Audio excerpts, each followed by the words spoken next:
ప్రజా వాయిస్, ఇది ప్రజల గొంతుక, అంటే మీ గొంతుక. అసలు సిసలైన జర్నలిజానికి అర్థం చెప్పే ఛానలే ప్రజా వాయిస్. వికారాబాద్ విషయం తీసుకుందామే. రాకం చెర్ల అని ఒక గ్రామం ఉంది, పరిగి నియోజకవర్గం. రాకం చెర్ల, ఆ సర్పంచ్ పేరు పెంటన్న. 2 గ్రామాలకు భార్య భర్తలు, 2 సర్పంచులు, కమలీబాయ్, పెంటన్న. ఈయన ఎంత మహానుభావుడు అని ఊకేనే అంటలేనే.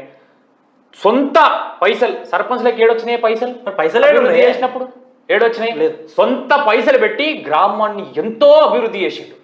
అదొకటే కాకుండా మేము సైతం యువత కోసం అనే ఒక అదే ఫేస్బుక్ లో పెడతా ఉన్నాడు ప్రోగ్రామ్ చేసి, మేము సైతం యువత కోసం అనేటువంటి ఆ ప్రోగ్రాంలు చేసుకుంటా ఆయన మోటివేషన్ క్లాసులు పిల్లలకి ఇప్పించిండి.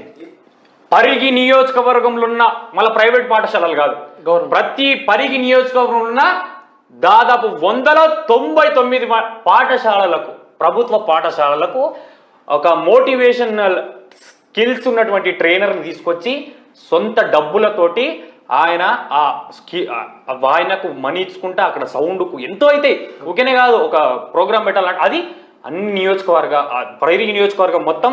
ఇగో నువ్వు పిల్లల కండ్లను చూడు ఒకసారి, ఆనందం కాదు ఏడుపాది. ఎందుకు చెప్తాను, ఆడ తల్లి గురించి తండ్రి గురించి, నీ తల్లి ఎంత గొప్ప, నీ తండ్రి ఎంత గొప్ప, నువ్వు ఎందుకు చదువుకోవాలి, నువ్వు ఎట్లా పైకి రావాలని చెప్పి నీ తల్లి గురించి చెప్తా ఉంటే వాళ్ళు ఏడుస్తూ ఉంటారన్న.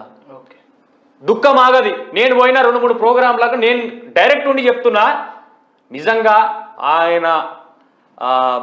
చెప్తున్నా, ఆయన పొద్దుగాలు లేచి ఆయన కాళ్ళు గడిగి నెత్తి మీద నీళ్లు పోసుకున్నా కూడా అటువంటి గొప్ప మనిషి దొరకడన్న.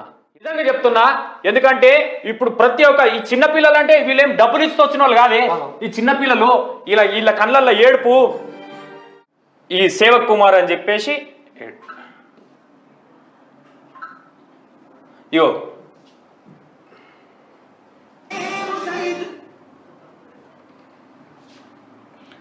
మేము సైతం యువత కోసం అని మేము సైతం నా వంతు ప్రయత్నం నేను చేస్తా సార్ అని చెప్పి పెంటాయ సార్, ఈ గవర్నమెంట్ స్కూల్ పిల్లలకు నేను స్పాన్సర్ చేస్తా సార్ అని చెప్పి ఆయన ఆర్థికంగా మనకు హెల్ప్ చేస్తూ మీకు ఈ ప్రోగ్రామ్ ని మేము సైతం అని చెప్పి ఒక టైటిల్ తో మీ ముందుకు తీసుకొచ్చినందుకు రియల్ గా సార్ కు ధన్యవాదాలు తెలియజేస్తాను. ఎలా చదువుకోవాలి, పిల్లలు ఎందుకోసం చదువుకోవాలి, నీ తల్లి అంటే ఏంది, నీ తండ్రి అంటే ఏంది, నీ తండ్రి కూలిపోయి పోతా ఉంటే, నీ తల్లి కూలిపోయిన పోయి నీకు డబ్బులు తెస్తా ఉంటే నువ్వు జలసాలు కాదు చదువుకోవాలని చెప్పి ఈరోజు తన తల్లి లేదన్నా, ఆమె తల్లి జ్ఞాపకార్థంతో ఇవన్నీ కార్యక్రమాలు చేసి ఇటువంటి గొప్ప నాయకులు ఉన్నారు సర్పంచులలో తెలుసా.